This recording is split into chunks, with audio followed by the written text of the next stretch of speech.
is something in any person that makes him more than eager to join a club which has difficult entrance requirements. And the highest form of flattery is to find that your initiation to the club has been tailored to suit your own particular vocation. Thus, if you're a detective and you've been invited to join the exclusive Alphabet Club, your initiation involves the solving of a murder. Hello, creeps. This is T4Y, opening the doors of the Mystery Playhouse. We were reading some detective stories last week, trying to cure an annoying case of insomnia.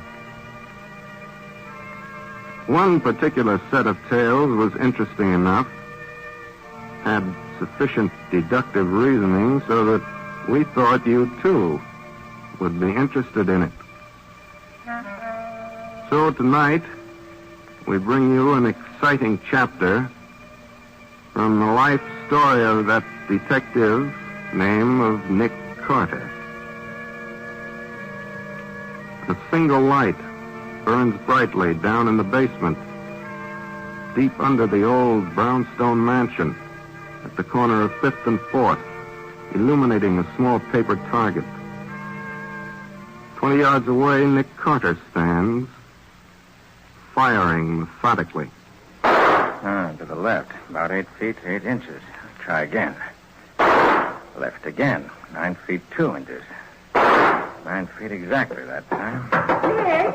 Hey, Nick? Yes, Patsy? Cease firing. I want to come in. Come ahead, I'm just about finished. I've got to close up shop for today. Nick, you'll be late. Patsy, I've won my bet with Sergeant Matheson. What bet? I bet him $1 the Austrian Mauser wouldn't eject a cartridge more than 10 feet. I've just fired 50 rounds, and not one cartridge is more than 9.5 feet from the gun. Oh. I win $1, and Jansen is cleared of the murder charge, which proves that he couldn't have done it. Personally, I think... I was waiting for you to notice. Evening gown, huh? Well, Miss Bowen, you look most charming. You really think so, Nick? May I ask where you're going tonight? Out? With you? With me. Please, hurry, Nick, we'll be late. Well, late for what?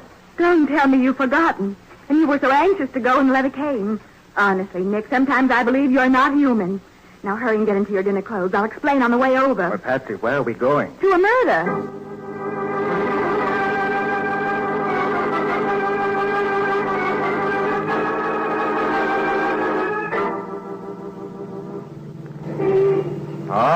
All right. You can stop kidding me now. I've remembered, Patsy. I was so wrapped up in that ballistics work, it slipped my mind. You sure? I'll recite it like a lesson. I've been invited to join the famous Alphabet Club, the most exclusive gathering of eminent talents in the country, right? Right.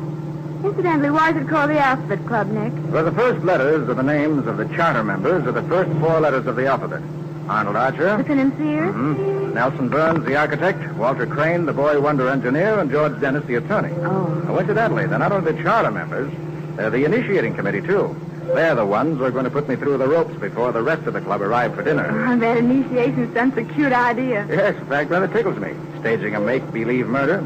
They swear I'll never be able to break it. Challenging the mastermind, eh? That's the club over there. You can park in front. Righto. We're just about on time. Oh, please hurry, Nick. I saw Burns the other day. He swore they'd cooked up a beauty. You know, I'm really intrigued.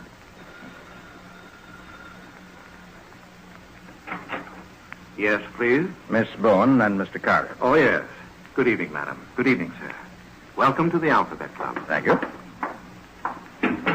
The members are waiting in the lounge room. Will you follow me, please? Could I join too, Nick? No, Patsy, they don't admit women. But they asked me to bring you along because they said they knew I worked with you in my cases. Pretty swank place, isn't it, Nick? I wonder how much the club dues are. Right here, sir. Just one moment, please. Gentlemen, Mr. Carter and Miss Bowen.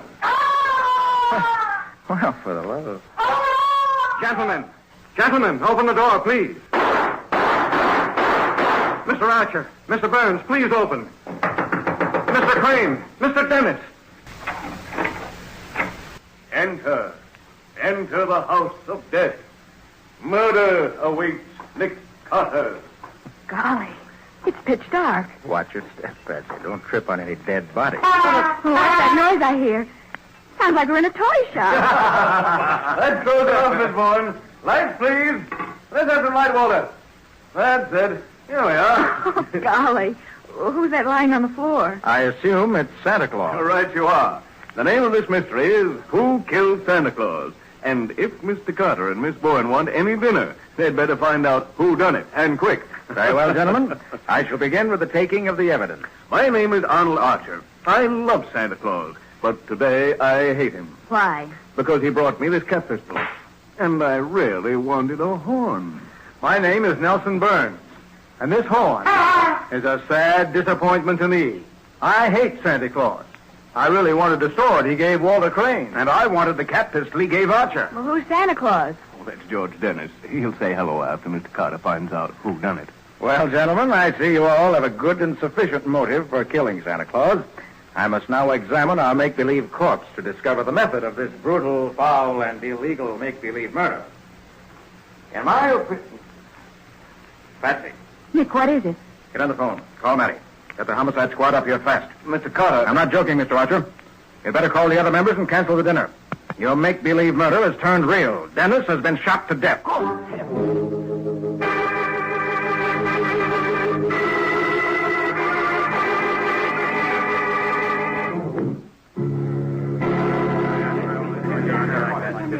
right. Now, just a minute. I want to get you guys straight. Who's the corpse, Nick? George Dennis, the lawyer. You remember him, Matty. He was retained as an expert in the Wilner case. Yeah, I got that. Now, which one is Arnold Archer? I am. The financier, Sergeant. Believe me, Sergeant Matheson, this must be some kind of ghastly mistake. None of us would want to kill Dennis. We were his friends, Sergeant. We couldn't have any reason to kill him. Oh, you're Burns, huh? Nelson Burns. Yes. And the gentleman over there is Walter Crane. I think this is in pretty bad taste, Carter, and I don't like it. Dennis was killed accidentally, there's no doubt of it. It's pretty cheap to try and turn this into a murder case for the sake of notoriety. Now listen, wise guy. Mr. Crane, you're positive this was an accident. Why? Well, isn't it obvious? The four of us were alone in this room when the steward knocked on the door. Dennis lay down on the floor, I put out the lights, and Nelson Burns fired off the blanks. Yes? Well, evidently, a round of live ammunition must have gotten mixed up with the blanks. No, that's not true. I swear it. Mr. Burns is right. I checked the gun. There are 4 rim-fire blank shells in the chambers. Only 4? I see Patsy understands what I mean. Doesn't anyone else? What is this, Nick? When Patsy and I were outside, we heard 5 shots. 5? Meaning that a 5th shot was fired along with those 4 blanks. Meaning that one of you 3 gentlemen took advantage of the make-believe murder to murder George Dennis. Quiet, gentlemen, please. None of you to leave this room. Matty, get your squad in here. Search these men. Then take this place apart if you have to. I want to find the gun that killed Dennis. Okay, Nick. The murderer wants to save us the trouble. He can talk now. Believe me, gentlemen, this won't be any make-believe search. Nobody have anything to say? All right, Matty, get going. Right.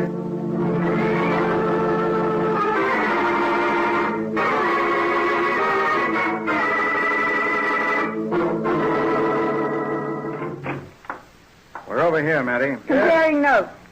Got anything to offer, Sergeant? Well, let's hear what you've got first. Well, Archer's the famous financier.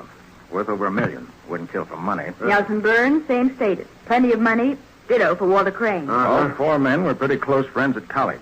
Known each other for years. Apparently, they're still friends. Now, that might not be true. People grow apart sometimes. On the other hand, all 3 are pretty ruthless kind of men. I imagine you have to be tough to make the success they have. And you have to have a certain amount of cold courage to pull off a murder the way this one's been handled. Now, how about the gun? There ain't no gun. What? You heard me, Patsy. There ain't no gun. Nick, we took them guys apart and put them together again. We took the room apart. There ain't but one gun in the place. The one that fired the blanks. But that's impossible. You're telling me? Nick, we opened every book. We even took the toys apart. No soap. And the gun couldn't have been thrown out the window because there ain't no window. Look, it's getting pretty late, Nick, and they're getting kind of sore in there. Do you want me to hold them? I'll tell you what, Matty. Their bedroom's upstairs. They can all go upstairs if they want and try and get some sleep, but they're not to leave the club. Right. And I want a ballistics report on the bullet that killed Dennis as soon as possible. Right. If you want me, I'll be in the kitchen. Yeah, what doing? Getting something to eat and pumping the steward. I'm hungry for food and facts.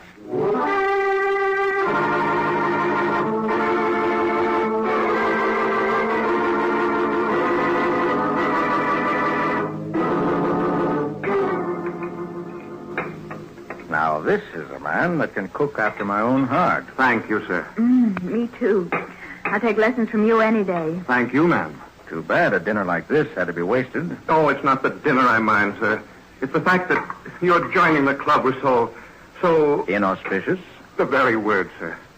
You think they'll take me in anyway, despite what happened tonight? Why, of course, sir. I'm sure the gentlemen are still anxious to have the famous Nick Carter as a member. Even when it means the famous Nick Carter has become merely an infamous detective accusing the members of murder? I'm sure it was an accident, sir. You think a live shell might have gotten mixed up with the blanks? Yes, sir. I see. Steward, do you know who loaded the gun? It was Mr. Crane, sir. The engineer? Yes, ma'am. Mr. Crane always plans our little festivities, sir. He planned the entire initiation tonight. Talking about it all week he was, sir. I used to see him late at night, thinking it over in the lounge, chuckling to himself. Was it his gun? Yes, sir. I see. Well, thanks very much, Steward. Both for the excellent food and for the information. Especially the food. Come on, Betsy. Mm-hmm.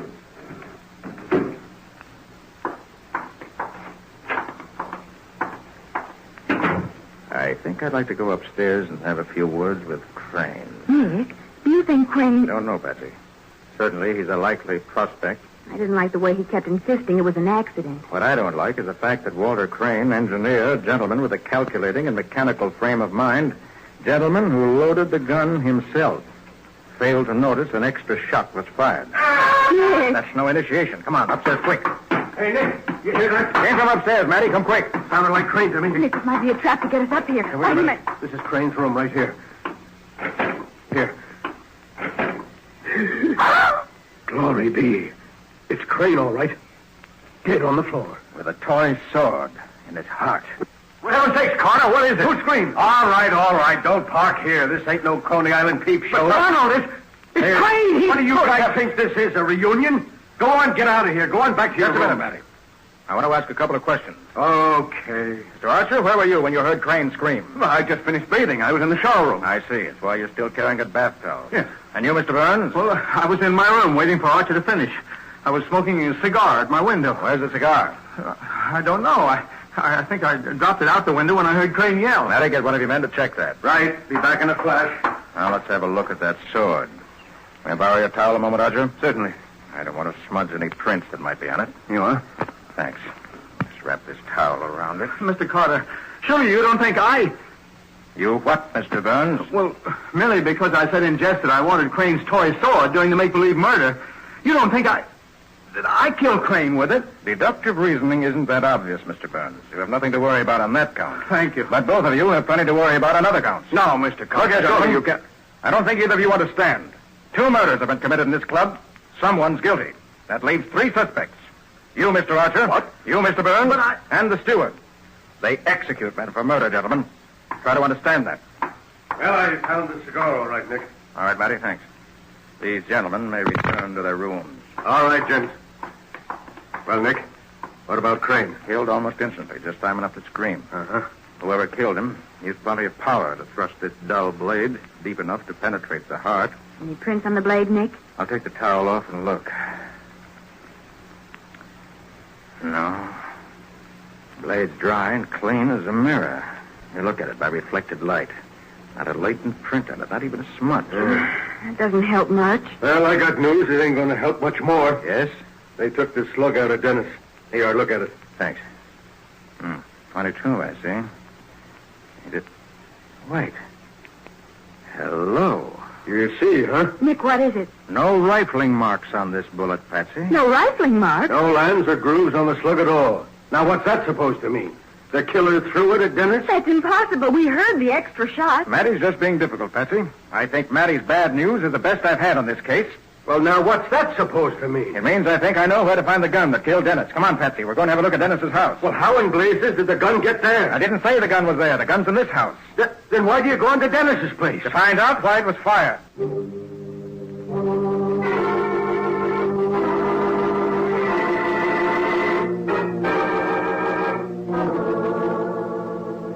Well, not a scrap of paper worth looking at in his desk, Patsy. Well, looks like we'll have to open that safe. Too bad Dennis was a bachelor. No one here to give us the combination. Well, we could wait for a court order to have the safe opened, but I don't think we'll bother. Let's have the stethoscope in my bag. Okay, Chief. You going to crack this crib? Hey, where did you pick up that jargon? From a crime magazine. Here's your scope. Thanks. Well, that magazine must have been 15 years old. Crooks don't talk that way anymore. No? Well, how would they describe what you're doing? They'd say that I was exercising a natural facility and delicacy of touch to turn the dial. Meanwhile, using a medical device to hear the tumblers fall. Quiet now. Shouldn't take long. It's a 3-bolt job. What made you go straight, Nick? That, Patsy, is a base insinuation. My criminal facility was acquired during a long career of fighting crooks. There we are. All right, let's go through this stuff quickly. Here's Dennis's insurance. $100,000. Bar Association beneficiary. Packages of old letters. Skip 'em. Oh, here's a note from Archer. Offers Dennis $150,000 for the shares of stock Dennis holds in Archer's company. Nice sum. Wait a minute. Here's a will. Oh, let's see. Now, this is very interesting. Mr. Dennis leaves all cash and stock holdings to his old ex-college roommate, John Wendell. Who's John Wendell? John Wendell happens to be the steward of the Alphabet Club. Well, Old college friend, eh? Maybe that won't interest Matty. Nick, do you think it was Wendell, the steward? He killed Dennis for the stock? Hey, wait, let's have a look at that envelope here. Looks like it contains stock shares. It does. Nick, there's only one share of stock in here. One single share. Par value $500. Someone's taken the rest.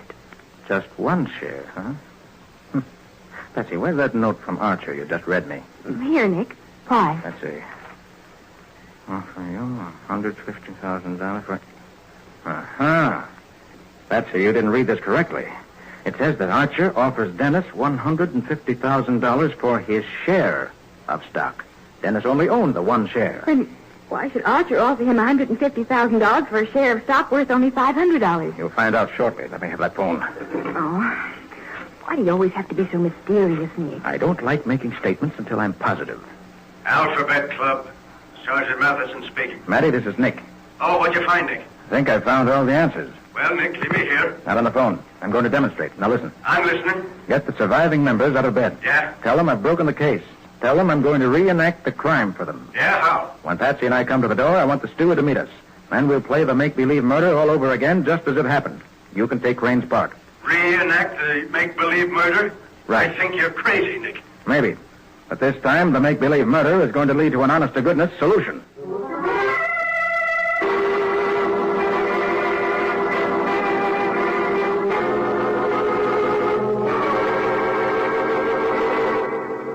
All set, Patsy? I've got it, Nick. We're going to repeat everything we did earlier this evening. Right. And that repetition means every detail, no matter how small. Right. First, I rang the bell.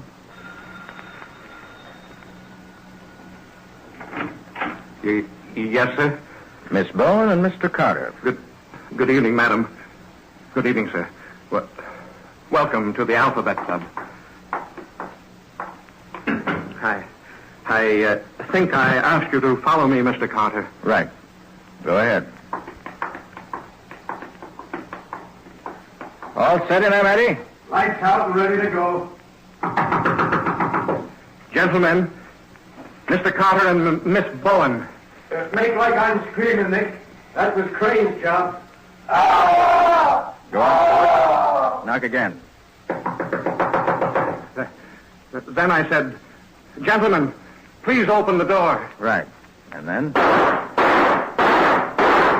Only 4 shots that time. Peppers Burns opened the door. Then what? I said something about entering the house of death. We came in. And heard toys. Then I told Crane to turn on the light. I'll take care of that. Thanks. I asked who was lying on the floor. And I assumed it was Santa Claus. Then you started explaining, Archer. So explain. The name of this mystery is Who Killed Santa Claus? If Mr. Carter wants any dinner, he'd better solve it. Gentlemen, I shall begin with the taking of the evidence. Oh, this is screwy. My name is Arnold Archer. Today I hate Santa Claus Why? because he brought me this cap pistol. I wanted a horn. My name is Nelson Burns. And this horn... 1 minute, Mr. Burns. Yes? We left out a detail. Mr. Archer was supposed to snap his cap pistol when he spoke. Go ahead, Mr. Archer. Well, go ahead. Fire that gun, Mr. Archer. You'll never get me. I'll never get you. Watch out for that toy gun. Glory be, that cap pistol was loaded. It fired a real bullet. And let that lie still, Archer. You'll never break away. That, Matty, is the solution of our missing gun. But, Nick, why? The single share of stock Dennis held was the answer. He never owned more than one share of stock, and yet Archer wanted to buy it back for $150,000. $150,000. What for? I'm afraid Mr. Dennis was guilty of an old legal racket. As a stockholder in Archer's firm, he had the right of access to the company's books. You seem to have all the answers, Carter. Yes, he sifts through those books until he dug out enough of the evidence of illegal market operations to ruin us. And then offered to sell his share of stock and stockholders' right to bring action back to you for an exorbitant sum. Aha, blackmail. Legal blackmail. Mr. Archer, you were afraid Dennis was going to blackmail you for the rest of his life. So you killed him, which is the final irony of the case, that the make-believe murder was committed with a make-believe gun.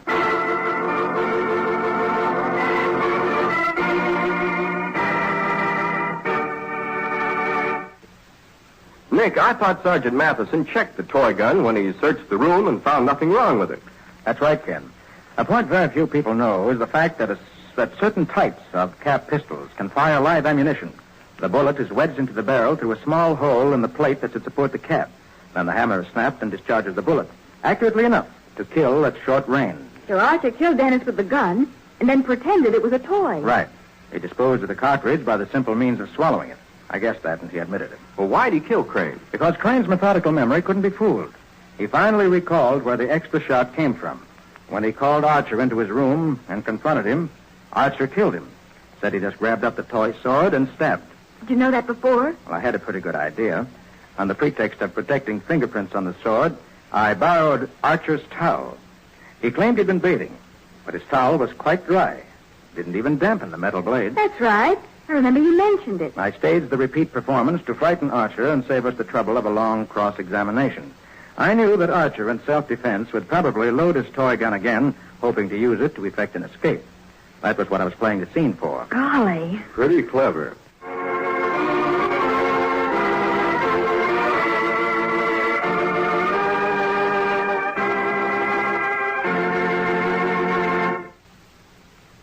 That closes tonight's story on the Mystery Playhouse.